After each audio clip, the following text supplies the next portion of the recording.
Hello everybody and welcome back to Football Manager 2023, the Guiseley Youth Academy only save, and we're in the Vanarama National League. It is the 27th of November 2029 in-game, Season 7, the start of Season 7, and you know what the start of a new season means? Well, every other season anyway. It means new kits. So diving into the save, these are our new kits for the season, which is lovely, isn't it? They're really good. I like the white one, very retro. I feel like it's very retro. But anyway, yes, there are new kits. We'll dive out of that and look at the main screen now. And as you can see, we're quite a way through the season. If we go and have a look at the league table, we are in 13th position, pretty much bang on mid-table after 18 games. It's been going okay. 6 wins, 5 draws, 7 losses with a -3 goal difference. We've been using this season to really sort of rotate, I guess is the best way to describe it. And we'll go and have a look at that in a minute. But yeah, 13th position, nearly at the midpoint, I would suggest. We've probably gone a little bit further than I have done in previous seasons, but that's because there's not too much to talk about. Once we see the youth intake and the end of the last season, then getting into the beginning of the new season, there's no transfers. If there is, I'd come back earlier if we were selling people, but there's no transfers. There's a couple of loans out. Let's go and have a look. Let's go and have a look just so you can see what's going on. So there you go. No transfer activity. In terms of history, so a couple of players have left on free transfers, Steve Gray and Alex Sutcliffe. Steve Gray, probably the one that you could have maybe seen progressing with us, but didn't really play for us. He's got 4 goals in 7 appearances for Hemel Hempstead in the league. Well, they're in the I don't even know what division that is. So yeah, lower leagues. But yeah, it wasn't really going to get a chance. And Alex Sutcliffe was, not very good. So Alex Sutcliffe not given a chance either. Kit Zass has gone out on loan again for a bit of money coming in for this one, just because he was on this down slide, so I thought let's try and get him some first team football and see if he can go up again, but he's not. He's really not progressing or playing well out in Greece. So unfortunately, unlike this loan spell where he got a 6.93 and 2 goals in 22 appearances, this one doesn't seem to be doing right. And I thought, yeah, we can probably cash in on him on a bit of a loan. Karuna's gone on loan as well. He's going to be one that probably leaves the club at the end of the season. And Kadrich has gone out on loan as well. Called up to the first team because of his age. He's 19. He's older than 18 now. Called up, progressed pretty well, and he's sort of stabilising out there, playing back in Bosnia. So he's not doing too badly, but again, I don't think he's going to have what it takes to get through. And then if we look at players released, there are quite a few of them. So we let Chippendale, Hoare and Kazim go, the 3 elder statesmen of the club, all still on free transfers there. As you can see, Adam Hoare, probably the biggest maybe surprise, but if you look at last year, didn't play at all. He really dropped off as soon as we got promoted to the National League, which is a bit harsh on him. Kazim, 32 years old, youngsters coming through, really took his spot. Again, did okay in the National League last season, but we freed up his wages basically and given him to a youngster. But in terms of youngsters that were released, I think Steve Lazenby will probably be the most missed out of everyone in the comments because of his mohawk. But he did leave the club without playing a single game for us. So unfortunately, mohawk didn't translate into very good footballer in this case. Job McKenzie, he came through. We were very excited by him. He actually has gone to another club back in Guyana now. And yeah, he had loads of pace but lacked everything else. Didn't play for us in the previous 2 seasons. Only 2 seasons in that National League North season. He did score, but yeah, he's back in his home country. 5 assists in 14. They're probably playing him off the left or the right, more so like that. Bob Holt was one that we thought would be pretty decent when he came through, but again, didn't really cut it. Actually dropped back down to the National League North last year and didn't play very well, so he wasn't going to get a look in when he came back. And other than that, I think there weren't too many. Daniel Suarez has picked up another club. He has moved to Spain. I think he's in like Division 2C or something. Really lacks his physical stuff, but in terms of what he's doing, he's actually in no division at all. 3 goals in 6 appearances for him, only getting a 6.47, which suggests in the games he hasn't scored, he's been absolutely woeful. So, yeah, that's interesting. But Carrasco, I think, may have been another one. He got a few first-team appearances for us. He's moved to Spain as well. Even played like last year for us. Not very well, but did have a spot at left-back and did okay. But everyone else, not really anything of note. Michael O'Shea, the goalkeeper, never played for us. He got released. Joe Gibbons had a couple of games here and there. Literally a couple of games here or there. Did okay, but was never going to get through into the team. And the team this year as I said, we're rotating not a huge amount, but a little bit more than normal. I think you can look down here and see that, you know, there's a couple more people with like 2, 3, 4 appearances, a lot of subs appearances as well. We are doing pretty well in that sense. But let's look at goals first. So goals, Matt O'Keefe is up there with 10, as you would expect, our top goal scorer. 10 in 17 for him. He's having another decent season, but he's very, very patchy. This consistency, lack of consistency is so true. He goes through, like, if we ever look at his form, he goes through points where he just scores for fun and then just goes, like, the first 3 games, or these first games here, it wasn't the first 4 games of the season, but these 4 games, no goals, 1 goal, no goals, 2 goals, 1 goal, no goals, 1 goal, 2 goal, 1 goal, no goals, 2 goals, no goals in his last 3 games, or 2 games. He wasn't selected against Solihull Moors, but yeah, so a bit of consistency could be better from him. Backing him up is Tarmi on 5, which is good to see. We are training him to pass rather than attempt to score because he has finishing 3. But Tarmi's having a decent season as well. 4 assists, 4 goals in 14 appearances in the league, is 7.06. So getting better than last year so far in the National League, which is good to see.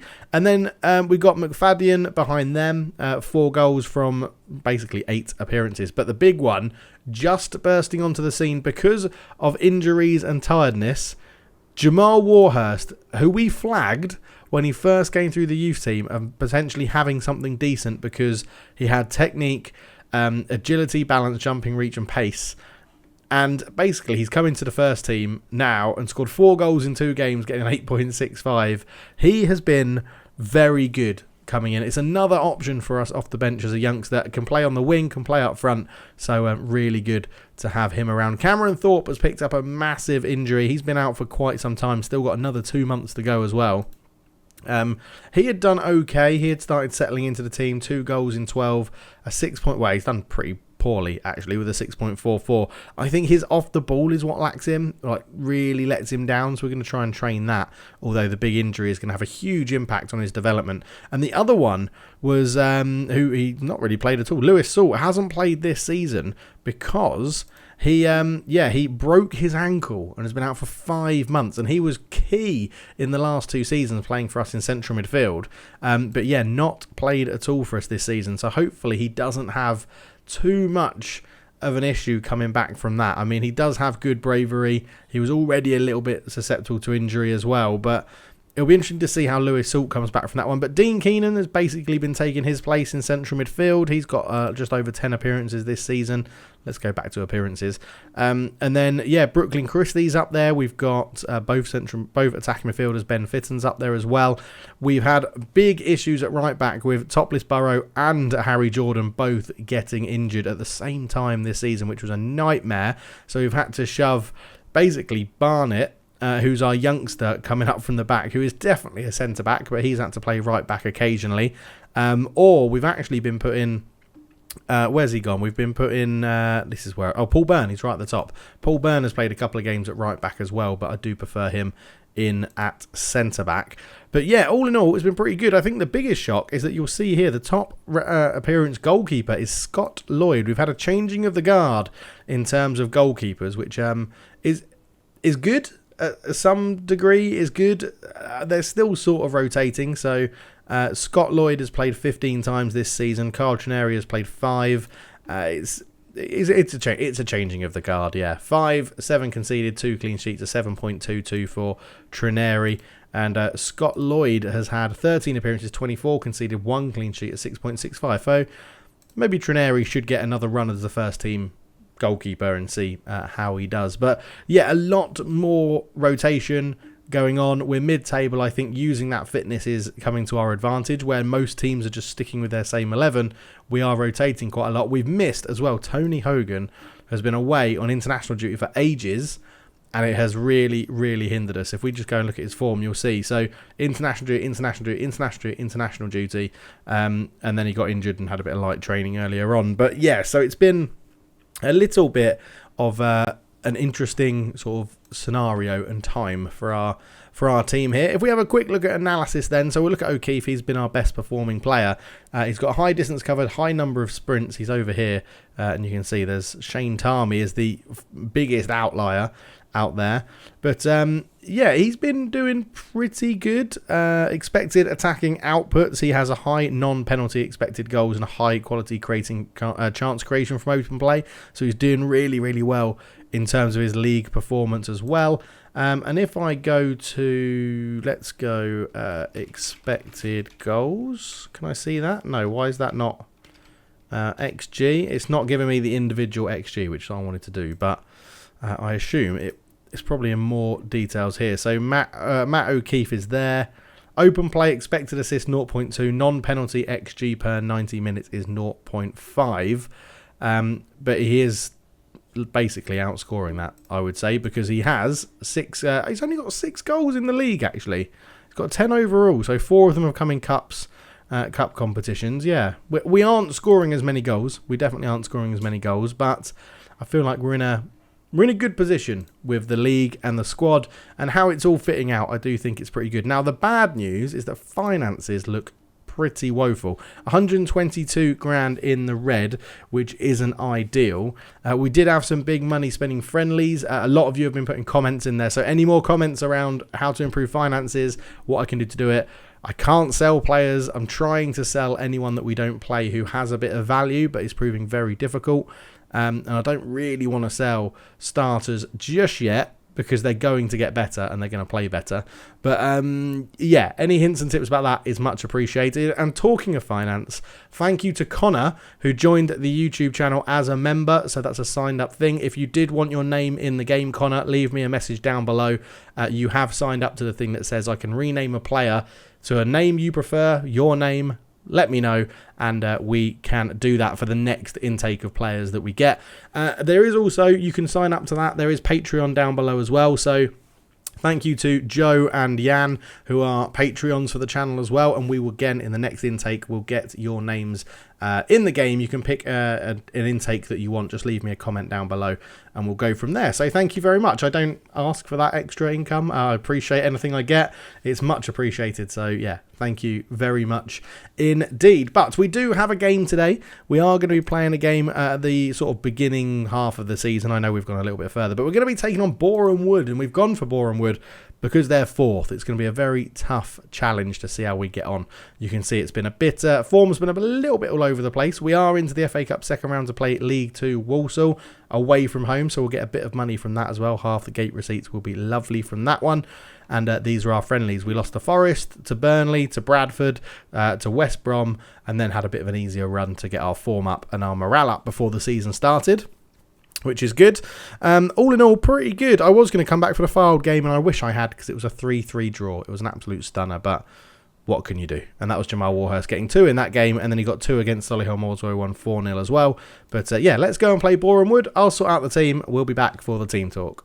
Okay, so we're back and we're lining up with one new face, Razvan Marica, the Romanian youth intake player we got, who a lot of you are suggesting training up to be a right back. He is going to come in as a right back in this game. We've been training him to do it. He can sort of do it. He's an attacking wing back. Let's see how he gets on. But it's a very rotated lineup. I'm expecting a loss, but yeah, fitness has been an issue, so we do need to go out there and see what we can do. I'm going to say let's go and try and cause a few surprises. We are the underdog. They're 4th in the table. We're not, and we've got a few new faces in this one as well. So quickly go through the lineups. There we go. Trineri, Marika, Ampadu, Knight, Leicester, Skinner, Keenan, Hogan, Fitton, Tarmi, and Warhurst keeps his place up front for this one.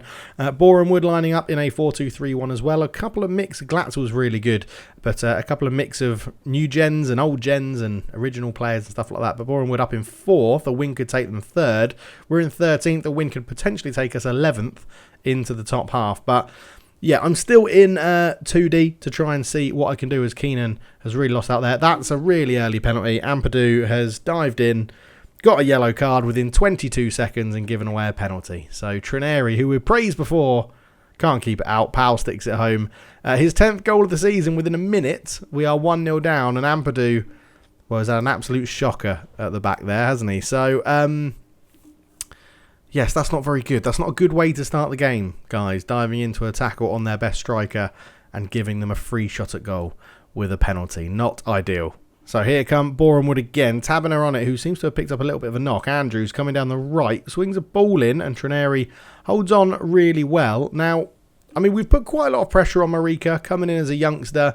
Leicester as well, actually, or Leicester, on the left-hand side. Both wing-backs, youngsters that have just been drawn in through the youth academy. But, I mean, we're not playing badly. 2 shots on target, but a really low XG, and so far no highlights from us. And we're 2-0 down, as Scott Holding makes it 2. We may need to just change up our shape a little bit here and try and... I'm sort of thinking maybe get numbers in midfield.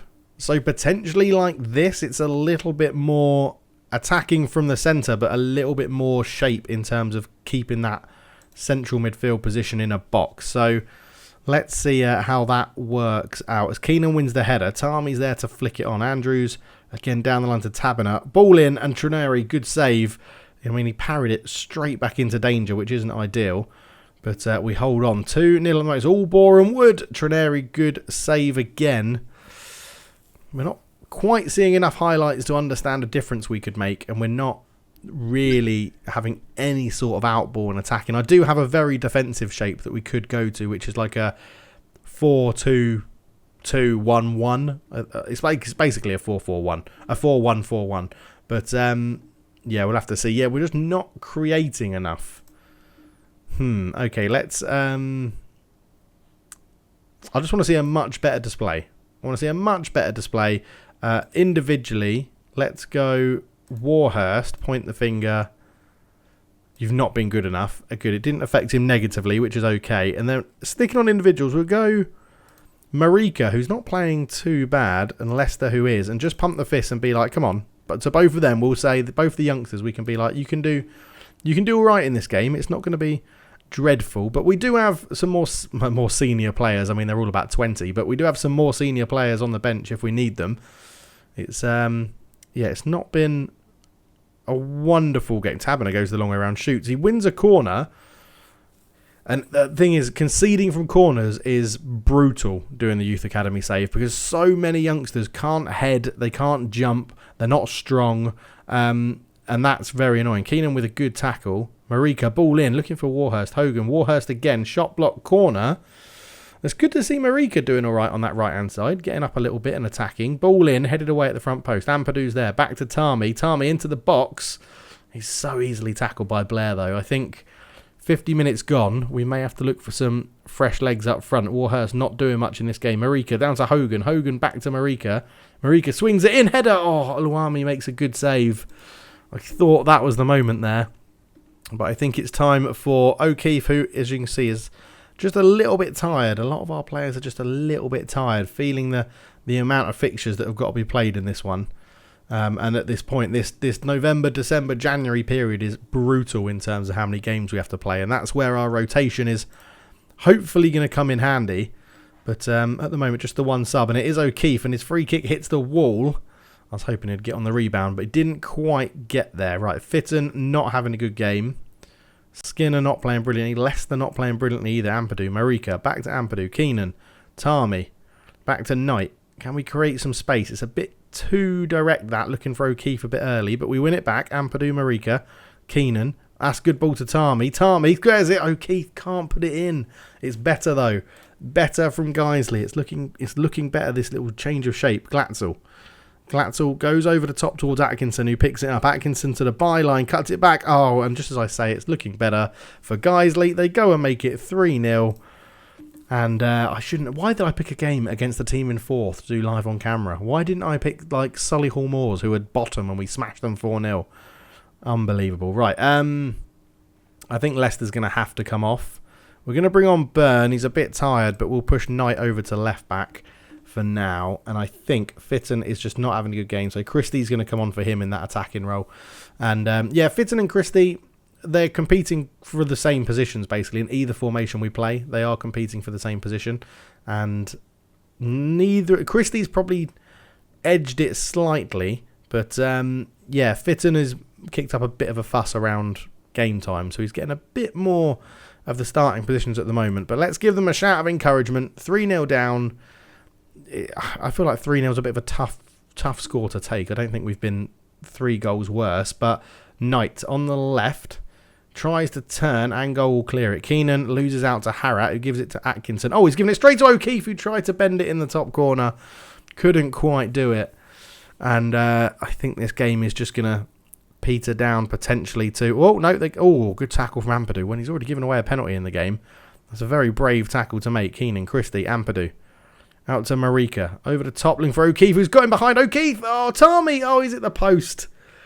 Oh, if O'Keefe had scored that, it would have been an assist for the youngster on his debut for Marika, and it would have been a great confidence booster for him. But I feel like Marika has come in and can do a job at right back. I feel like that's something we can take away from this game.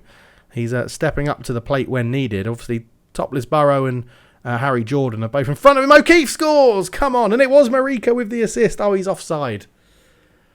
Oh, what? Marika. Oh, O'Keefe, you just got to get back on side there, mate. You've got to see where that defender is. It would have been an assist. Marika on a 7.1. He is having a good old game, the young Romanian. O'Keefe, Christie, ball through. Tommy! Oh, he's put it past the post as well. Oh, Tommy. Tommy. And now they're going to go through and make it 4. Yes, they are. 4-0. Kian Harrat with a goal. Holding just a long ball from the back. He's got a goal and assist for him now. I mean, he's wearing gloves, which is not right. Harrat, who's in short sleeves and no gloves, which I can appreciate in English football. Oh, yeah, the goalkeeper's had a shocker. 4-0, game set match. Marika can come out of this game with his head held high. And Ampadu is on a 7.5, and he gave away a penalty in the first minute. I mean, that's quite some comeback from a centre-back in terms of match rating, I feel. I think we're just getting a little bit... This is why we need to keep rotating the team through the season, because we get so tired towards the end of games, just where we don't have that stamina that the other teams have. And you've got to remember, a lot of these teams are training full-time. They're all professional, whereas we're not. We're still part-time. The board are still not changing that until we get a bit more money in. But it is a 4-0 loss at home. We definitely got better after we changed formation. Ampadu played well. Marika did really well, the youngster. Subs didn't really have the impact I wanted, I guess. But, oh well. O'Keefe got a goal disallowed. It could have been 3-1. It ended up being 4-0. But I sort of don't want to say I don't like what I saw. I think I'm proud of your efforts, even if it wasn't to be. They're not too fussed with that. And whereas Razvan Marika and Ampadu, to be fair, I'm going to say I'm happy. I'm happy with your performance. Yeah, appeared more confident and happier, seemed pleased. I think that's the right thing to do. Jamal Warhurst looks like his run is over as our leading striker. But drop down to 15th. It's not dreadful. 8 points clear of the relegation zone. We're looking pretty good, pretty safe at the moment. A bit of fitness concern. I mean, Razvan Marika shouldn't have been that unfit, to be honest. Oh, it's in here, isn't it? Overview.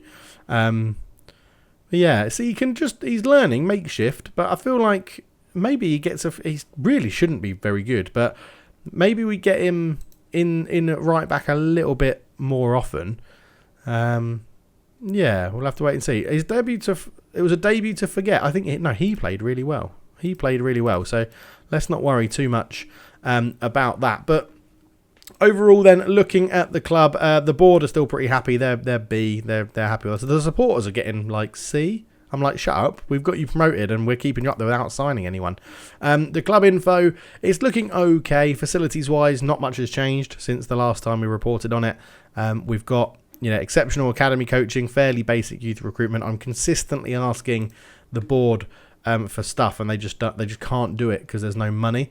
And it's very, very irritating because I feel like if we can sort them... I didn't realise how much the money side of things would come into this save and how much you actually need those cup runs to help you out, monetary or a superstar youngster to come through that you can sell for a good bit of money, because it's as soon as you don't have cash, you can't invest in anything. You can't invest in any of the youth recruitment, go professional, anything like that. So it does make it a lot tougher, especially when the club gets taken over with a bank loan that you didn't know happened when they got a new owner, which wasn't ideal. But we'll see what happens. We're going through these seasons pretty quickly. There might be another club overtake as well. I go on holiday in 2 days' time. I'm hoping to get this season finished by that time, but I might not. So it might be a bit of a cliffhanger if we do the youth intake day and then don't get to the end of the season, but let's see how it works out. But thank you so much for watching. Again, thank you so much, Connor, Jan, and Joe, for your extra support to the channel as a member and a patron. It is much appreciated. I do appreciate everyone's comments. I'm still there responding to the comments. Every single comment I get on these videos, I respond to them. The jump in subscriber count and viewership and everything like that is massive, and I really do appreciate it. So thank you all very, very much. But for now, we'll be back with a youth intake. We sit just below mid-table in the Vanarama National League North. I think we're going to be in this season for 1 or 2 more seasons, potentially. And then hopefully enough of our youngsters have progressed in terms of game time and stats and attributes that we can look to have a go at the playoffs and hopefully a league title or a playoff win, which would be lovely. But thank you so much for watching. I will catch you in the next one. For now, I'm out. Cheers.